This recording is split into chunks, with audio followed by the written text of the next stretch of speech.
Hey guys, good morning. So, I am off, y'all, to go get some gas. And I gotta go get some dog food. So, you guys are gonna come on with me. But y'all, this morning has been crazy. So my kids, let me give y'all a little story. So my kids' school, I'm not a big fan of.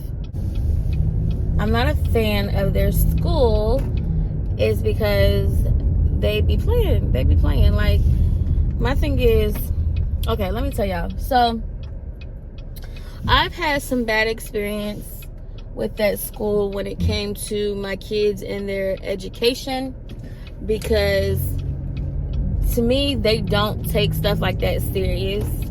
And what I mean by that is, like, my son, I had to fight so hard for him to get extra help. I had to fight so hard for them to evaluate him, because that's what they do at that school. They do evaluations for, like, autism and stuff like that.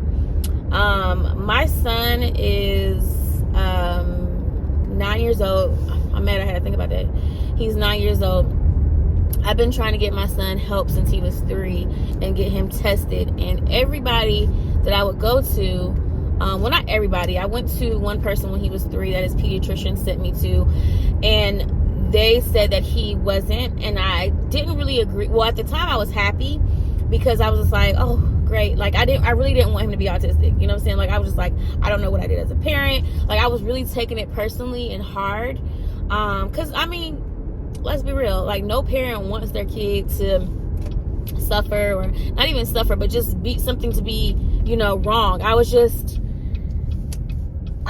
wasn't educated about it. I wasn't, I just looked at it as, what did I do, Lord? What did I do? And, so what happened? They tested him negative. So then I didn't start seeing that this was the issue when they said that he was, when they tested him negative, or not tested him negative, but when they said that he didn't, this didn't apply to him, he wasn't autistic.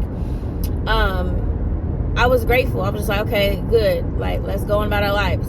Well, when I saw that it was affecting his education, like his school, him retaining information, like once he started going to school, and I saw how this is, like, holding him back, I was like, oh no, something ain't right.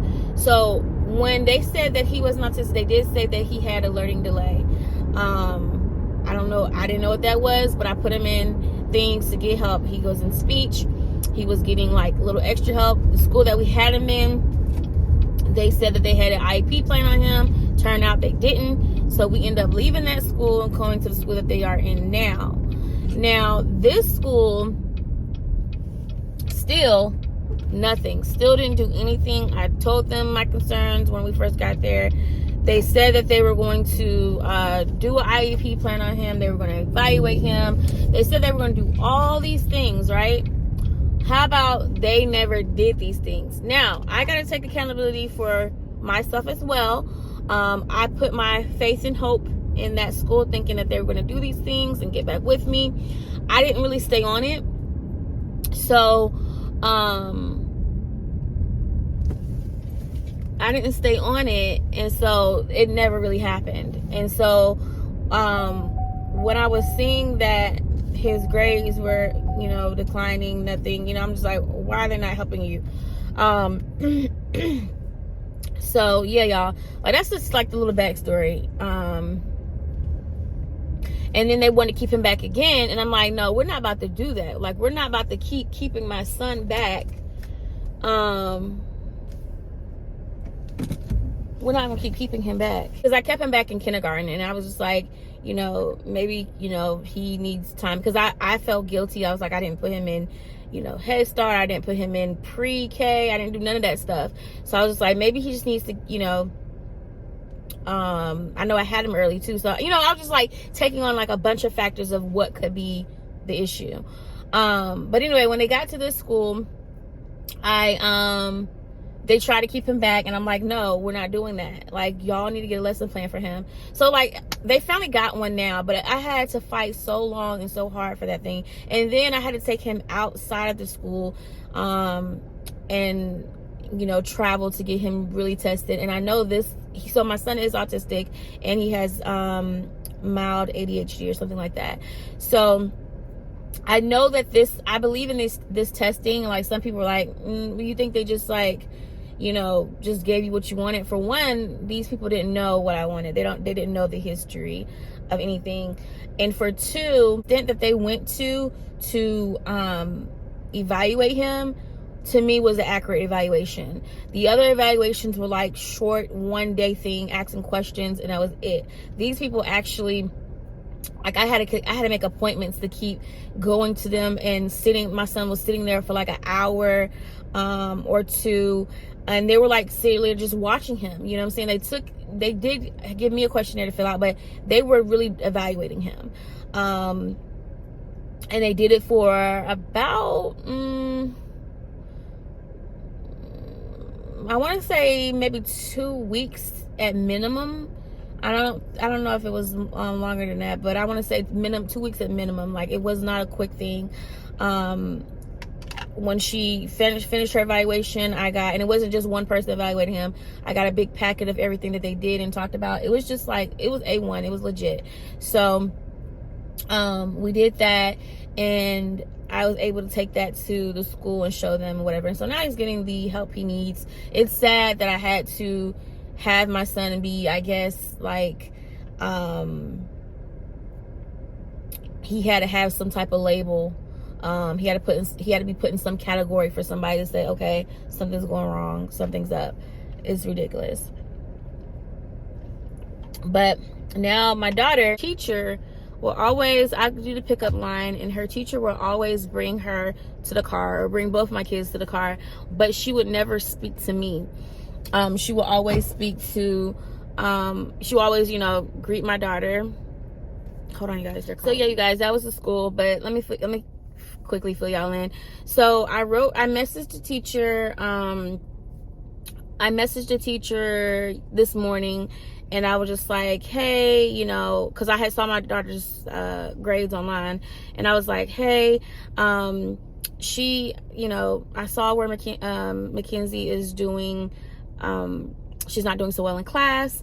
I was like, can you please let me know what she's struggling in, so I can, you know, work on those things with her this weekend. And then I also addressed, like, every time, that's what I was telling you guys, every time she brings my daughter or my kids to the car, she never speaks. Like, she always says something to my daughter, but she never speaks to me.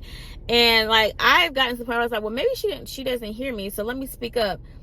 Nothing. So I was like, okay, I feel like there's an issue. There's some reservations towards me, because well, maybe because, you know, the other teacher expressed something to her or whatnot. You know, I just felt like there was some type of tension. And me being an adult, like, I don't like that type of tension. Like, I don't like having those type of issues, because we're adults. Like, if you have an issue with something, talk it out, say something. You know, you don't have to, you know, match energies or anything like that. Like, I don't do stuff like that. So, I had messaged her, and I was like, hey, I was like, you know, well, I said that, and then I was just like,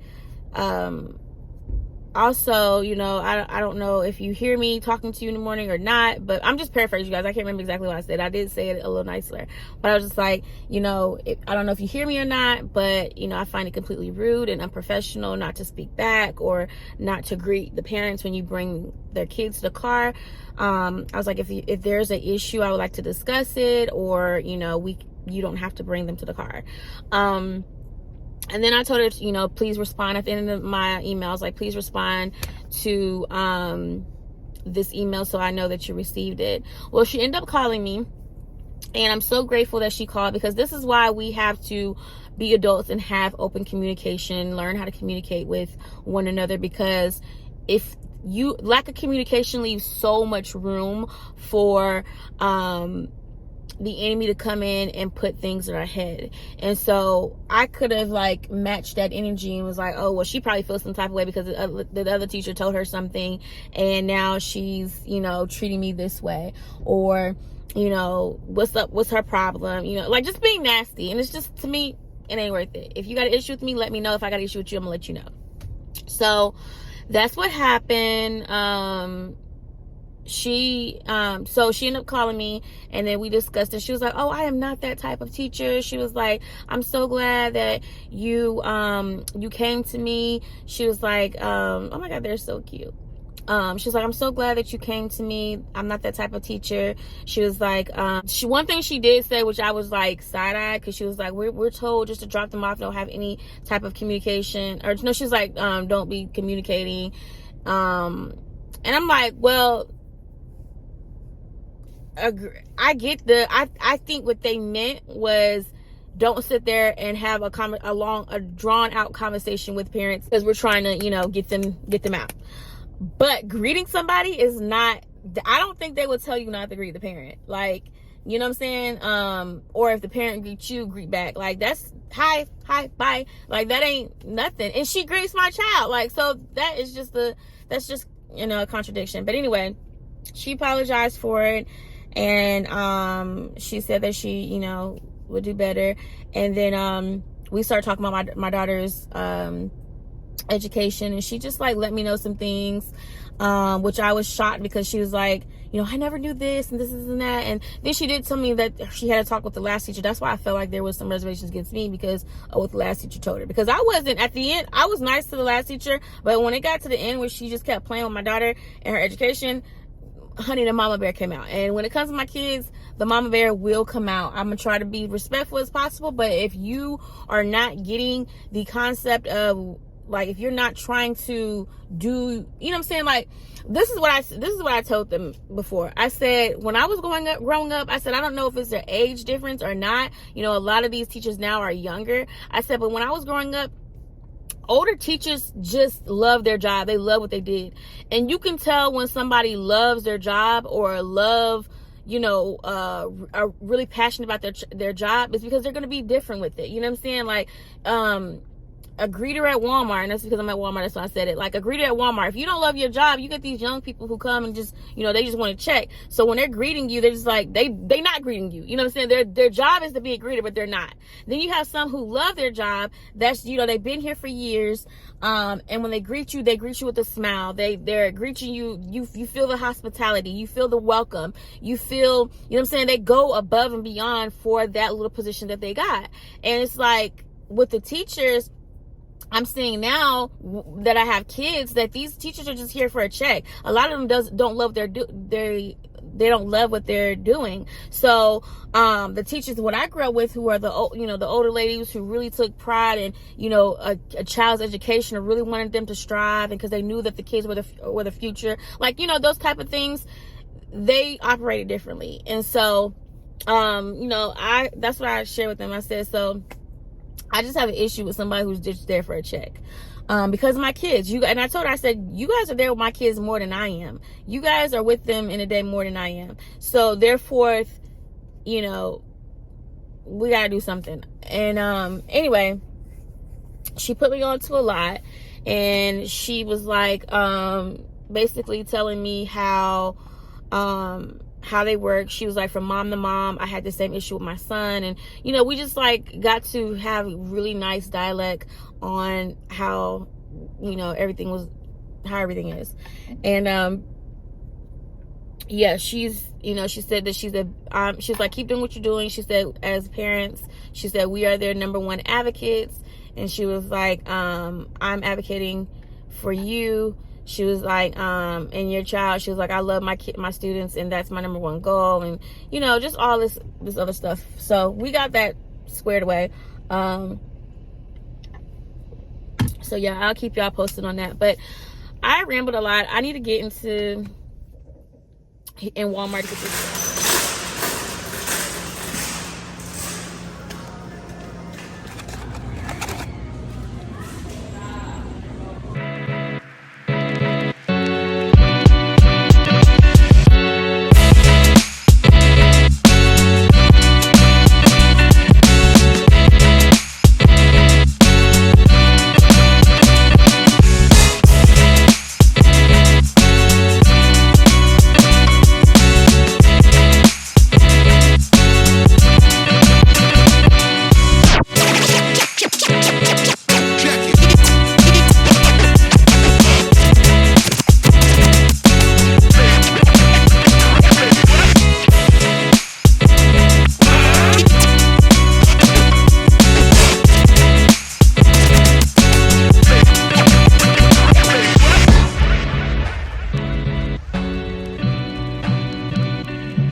Okay, you guys, so I just spent a lot.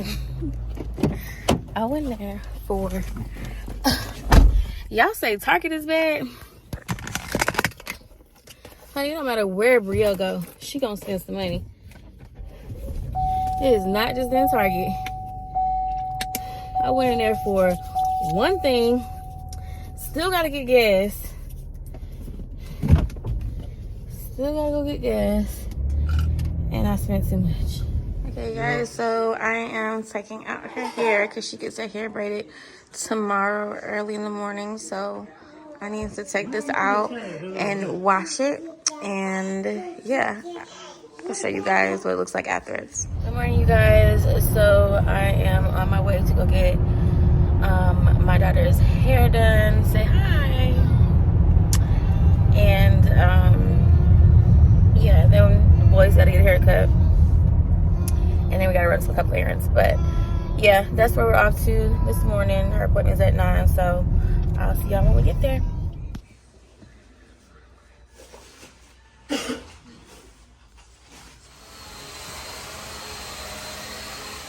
The teacher was stole, so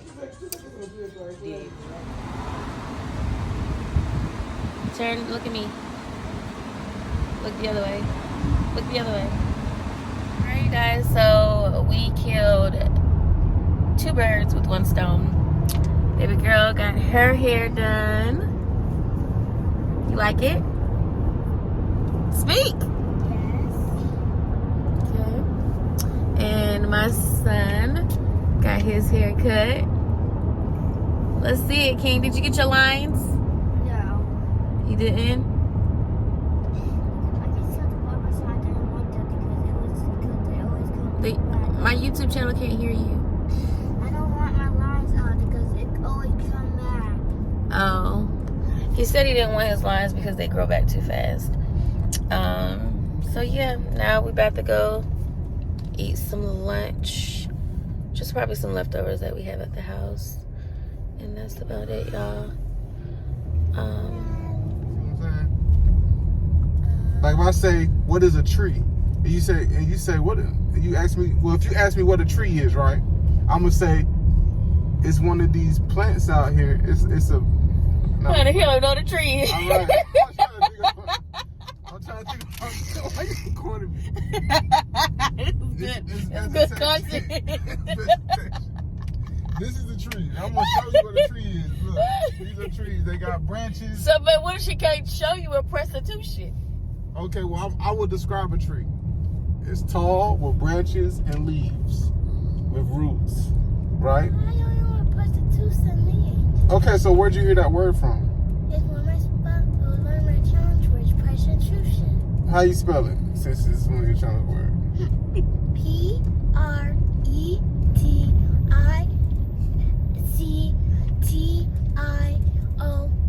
Prostitution. Baby, I think you need to look at that paper again. Because you saying some words, you saying some letters and some syllables that you ain't spelled. Prostitution. It sounds like you saying prostitution. That's what I'm trying to get to. Prostitution. Prediction. How about that one? Oh, that's prediction. Oh my goodness.